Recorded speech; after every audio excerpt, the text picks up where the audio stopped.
In 479 BC, a woman was dragged into a room inside the Persian royal palace. What was done to her body was so extreme that the ancient historian who recorded it, a man who had spent his life documenting wars, mass executions, and ritual sacrifice across 3 continents, paused before writing it down.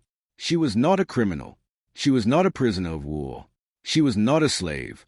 She was royalty, the wife of the king's own brother, a woman from one of the most protected bloodlines on earth. And the order did not come from the king.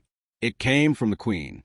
But the reason it happened, the specific traceable chain of decisions that put this woman in that room started years earlier on a battlefield 1,000 miles away with a king who had just suffered the most public humiliation of his life and could not accept what he had become. Before this is over, a sacred oath will be weaponized. A hand-woven robe will function as a confession no one can deny. A royal birthday will become an inescapable trap. And an entire branch of the Persian royal family will be erased from existence, not by a foreign army, not by revolution.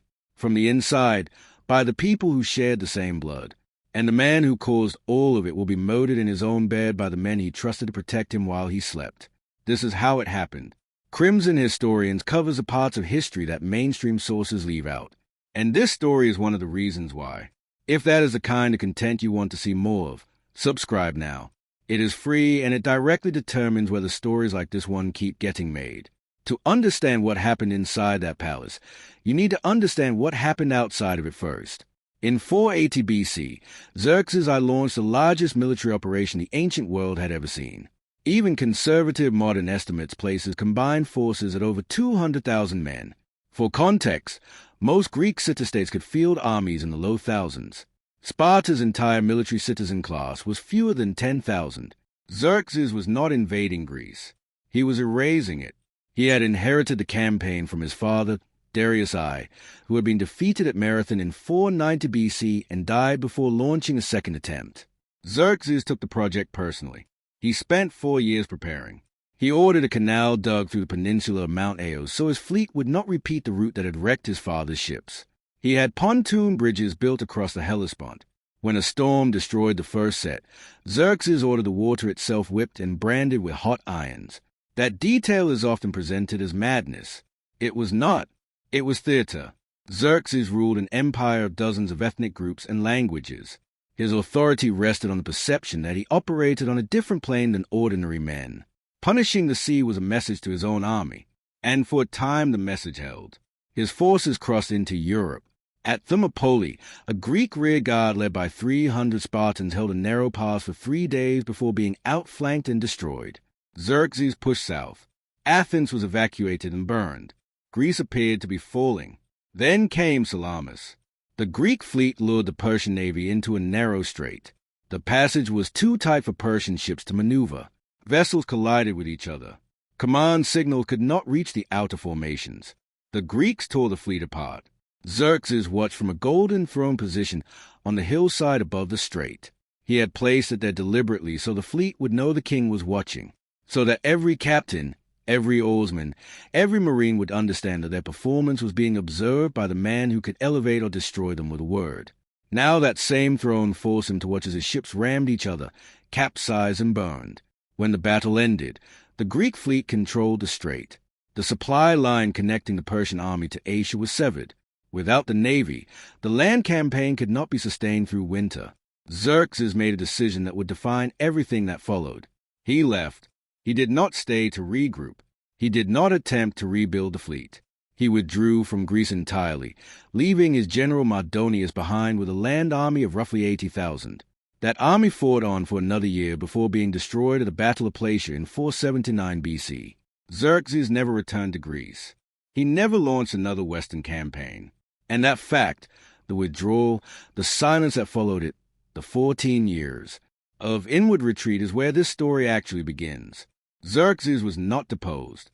The Persian Empire was still the largest political entity on earth, stretching from Libya to the Indus Valley, containing roughly a third of the world's population. But empires do not run on territory. They run on perception. Xerxes had crossed the Hellespont with the explicit promise of conquest. He returned without it in a court system where the king's authority was linked to divine favor, where the Achaemenid monarch was presented as a chosen instrument of Ahura Mazda, the god of truth and order. Military failure was not just a setback. It was a theological problem. No one said this openly. Persian court culture did not permit direct criticism of the king, but the behavioral shifts were visible. Governors consolidated regional power. Tribute payments slowed. The network of royal informants reported increasing independence among provincial administrators. Inside the palace, the change was different. Xerxes retreated from military campaigns entirely. For the remaining 14 years of his reign, he launched no major operations. He turned to construction, expanding Persepolis, commissioning elaborate reliefs, emphasizing his titles and divine connection. He also turned to the internal life of the court. A king who has lost the external stage often tries to reclaim authority on the internal one. And Xerxes' internal stage was a palace filled with family, servants, and nobles whose positions depended entirely on his favor. One person in particular caught his attention. Xerxes had a brother named Mecisteus. Masus was not a peripheral figure. He had commanded troops during the Greek campaign and governed Bactria, the strategically critical province covering parts of modern Afghanistan and Central Asia. He was royalty by blood, military by career, and politically significant by position. He was also married, and Xerxes wanted his wife. This is recorded directly in Book 9 of Herodotus' histories. Xerxes pursued the wife of mists. She refused. The king of the Achaemenid Empire, the man who controlled the largest army, the largest treasury, the largest administrative network in the world.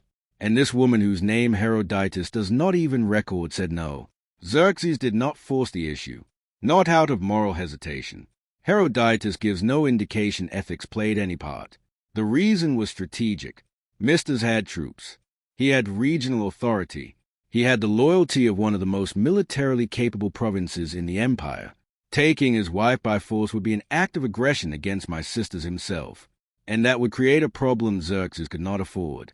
Not after Greece, not with the court already watching. So the king changed strategy. He would not go directly at what he wanted. He would rearrange the board until what he wanted was within reach. The tool he used was marriage. He arranged for his eldest son, Crown Prince Darius, to marry Mrs. daughter, a woman named Art. Royal families in the ancient Near East married within themselves routinely.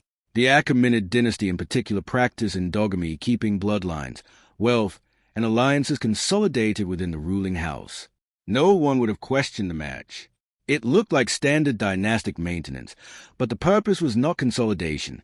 The purpose was proximity. By marrying Artanti into the crown prince's household, Xerxes brought Macis' entire family physically closer to the royal court, closer to the palace, closer to him. The original target, the mother, was now accessible through the social obligations that came with having a daughter in the king's household. Family visits, court ceremonies, seasonal relocations between Susa and Perculus. Xerxes had engineered a reason for her to be near him without anyone suspecting his motives. But proximity has a way of rearranging intentions. Bridges carry traffic in both directions, and the access Xerxes had created produced an outcome he had not planned for. Xerxes' fixation morphed. It shifted from the mother to the daughter, At, the woman who had just married his own son. Herodotus does not narrate a seduction. He records the results. Xerxes and Artanta began an affair. His son's wife, his brother's daughter, his daughter-in-law. Every one of those relationships carried its own category of violation. Familial, political, dynastic. And unlike her mother, Arta did not refuse. Why? The honest answer is we do not know. Herodotus does not give her an interior voice. She may have desired the king. She may have feared him. She may have seen an opportunity. In a court where woman's security depended entirely on male favor, proximity to the most powerful man alive was not a sentimental decision. It was a survival calculation. Or she may have had no real choice at all. The record does not tell us. What the record tells us is that the affair continued in secrecy. Over a period, Herodotus does not specify. The court either did not notice or chose not to see. In palaces where the wrong observation could end a life, strategic blindness was professional skill. But secrecy requires discipline, and Xerxes was not disciplined. He made a promise he could not take back. During one of their encounters, Xerxes swore a royal oath to Art. She could ask for anything she wanted, and he would grant it. In the Achaemenid system, royal oaths carried religious authority. They invoke Ahura Mazda, the supreme deity whose favor legitimized the king's rule. Breaking such an oath was not embarrassing. It was an act of cosmic disorder. It undermined the very framework that made the king. Xerxes made the oath expecting a manageable request: gold jewelry and estate. At asked for the robe he was wearing. This was a specific identifiable garment hand-woven by Queen Amistris as a personal gift to the king. The court knew this. When Xerxes wore it, it communicated a message visible to everyone. The queen made this for me. We are united. If our attendee wore it, every layer of that message inverted. The queen's own creation on another woman's body. No room for interpretation. No possibility of denial. The robe was confession sewn into silk. Xerxes understood immediately. He tried to undo it. He offered Aranti cities, real revenue-generating cities. She could govern. He offered unlimited gold. Herodotus records that he offered her an army under her personal command. Atanti refused everything. She wanted the robe, only the robe. There are two readings of this moment. The first, Ata was reckless. She wanted the most impressive object she could see and did not calculate what it would cost. The second, she understood exactly what she was doing. The robe was not a trophy. It was a mechanism. As long as the affair was secret, she was disposable. The moment it became visible, she became a fact the court had to accommodate. Herodotus does not tell us which reading is correct. Xerxes handed over the robe. Because a king could override a law, a king could overturn a sentence. But in Persia, a king could not override a sacred oath. The robe changed hands and the countdown began. Amistris saw the robe on Atente. She did not scream. She did not confront. She did not go to Xerxes. She waited. Amistris was not simply the king's wife. She was the daughter of Otanes, one of the 7 noble conspirators who had overthrown the false king Smerdis and placed Darius I on the throne. Her political position was inherited independent of Xerxes. She had alliances among the old nobility that predated her marriage. She had her own network of informants, her own leverage within the court, and her position rested on one principle. The queen could not be publicly humiliated without response. This was not vanity. In the Persian court, where dozens of women competed for the king's attention, a queen's power was maintained through the visible understanding that challenging her carried consequences. The moment that understanding collapsed, every ambitious woman, every rival family, every faction looking for a new patron would begin repositioning. Her mistress did not see the robe and feel betrayed. She saw the robe and identified a threat. And then she made a decision that reveals more about court power than almost anything else in Herodotus. She did not target Atente. She targeted Artene's mother, the wife of Mists. Herodotus, as our mistress, believed the mother had orchestrated the affair, that she had pushed Art toward the king to elevate their branch of the family. Whether Amstress genuinely believed this or simply found it useful to believe, whether this was suspicion or justification, the record cannot tell us. What the record tells us is that she did not act immediately. She did not act impulsively. She looked at the calendar and she waited for one specific day. Once a year on the king's birthday, Persian custom required a king to grant any request made during the royal feast. This was not optional. It was embedded in the ritual structure of the monarchy. Refusing a birthday request, especially one made by the queen before the assembled court, would be a visible violation of tradition severe enough to undermine the king's own legitimacy. Our mistress had waited for this day. During the feast before the nobles, the priests, the military commanders, the provincial governors, she made her request. She asked for the wife of Masses to be handed over to her. Everyone in that room understood what that meant. Xerxes understood what it meant. He tried to stop it. He pleaded with a mistress privately, pulling her aside during the feast, trying to redirect her request, offering alternatives. He proposed other gifts, other satisfactions, other forms of recognition. A mistress held. She had chosen her request. She had chosen her timing. She had chosen her audience. She was not negotiating. Xerxes then left the feast and went to Merx directly. Without explaining the affair, without revealing the queen's plan, without disclosing any of the actual danger, he urged his brother to divorce his wife, to let her go voluntarily. Xerxes offered to arrange a new marriage, a better one. He offered his own daughter as a replacement wife for her sisters. Think about what that means. The king of the Persian Empire was offering his own child to his brother as a substitute, trying to remove the target before the weapon could land. And he could not explain why. Misters refused. He had no idea what was happening. No one had told him about the affair, the robe, or the queen's plan. He loved his wife. He saw no reason to abandon her on the vague, inexplicable urging of a brother who would not give a straight answer. And Xerxes trapped between a birthday custom he could not violate, a wife who had outmaneuvered him, and a brother who would not cooperate with a rescue he did not know was being attempted, gave consent. He handed the woman over. The man who commanded the largest empire in human history had been maneuvered into granting permission for something he actively did not want to happen. The oath to Artante had stripped his control over the secret. The birthday custom stripped his control over the consequence. The tools of his own authority had been turned against him by a woman who understood those tools better than he did. The wife of Mecisteus was taken into a mistress's custody.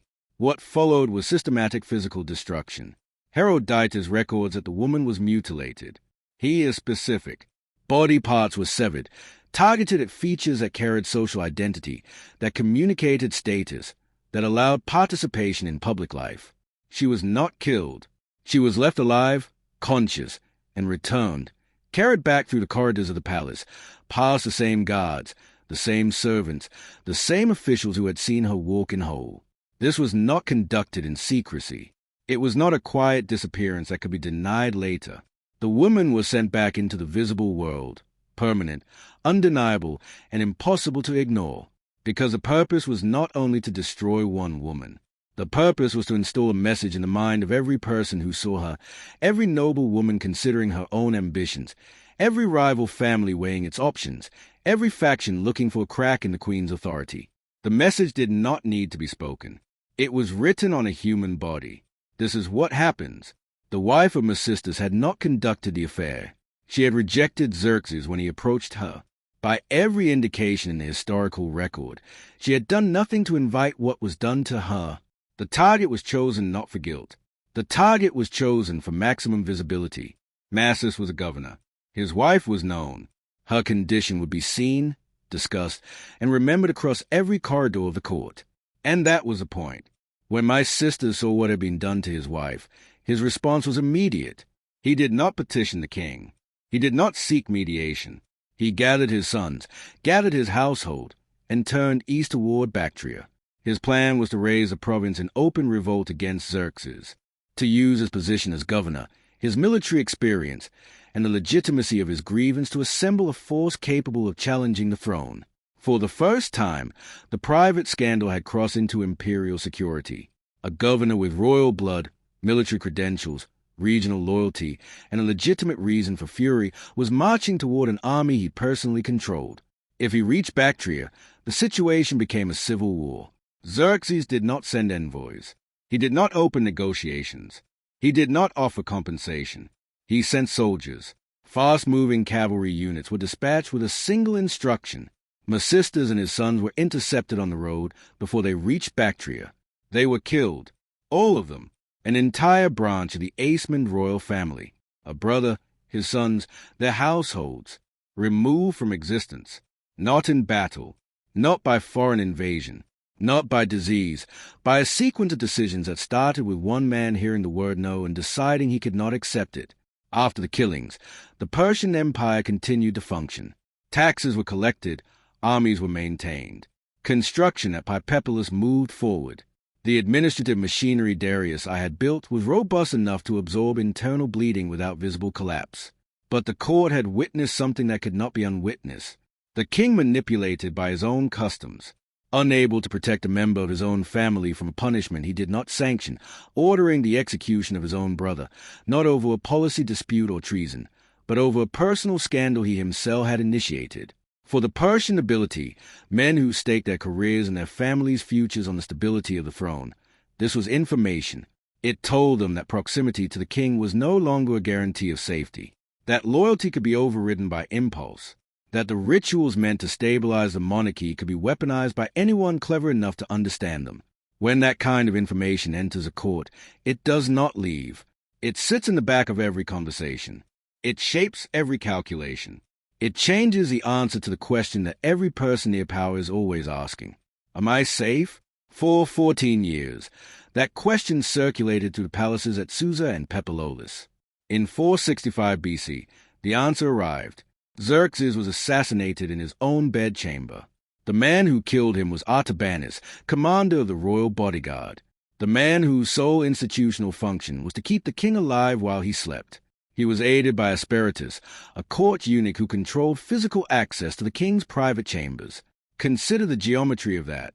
The two people with the most intimate access to the king, the man who guarded his door and the man who held its key, coordinated his death. These were not outsiders. These were not rebels from a distant province. These were the innermost circle, the men who dressed him, who walked beside him, who stood in silence while he slept. They had watched him for years. They had watched the Greek campaign fail. They had watched the Misties affair unfold. They had watched the rituals of the court weaponized and the royal bloodline thinned by the king's own decisions. And at some point, we do not know exactly when, they stopped seeing a king worth protecting. The assassination was not a surprise event. It was a final weight on a structure that had been bending since Salamis.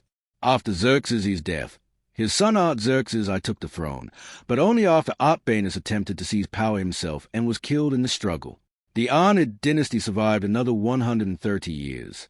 But the pattern that crystallized during Xerxes' reign, internal destruction, weaponized ritual, loyalty, answered with violence, repeated across generations. Art-Anti disappears from the record after the robe incident. Her fate is unrecorded. The wife of Miss, the woman who refused a king and was destroyed for someone else's decisions, also disappears. Whether she survived her injury for years or days, Herodotus does not say. The people who set the events in motion continued to hold power. The people who were caught in the machinery did not. That is the record. Book 9 of Herodotus' Histories. 2,500 years old. Most textbooks skip it entirely. Now you know why.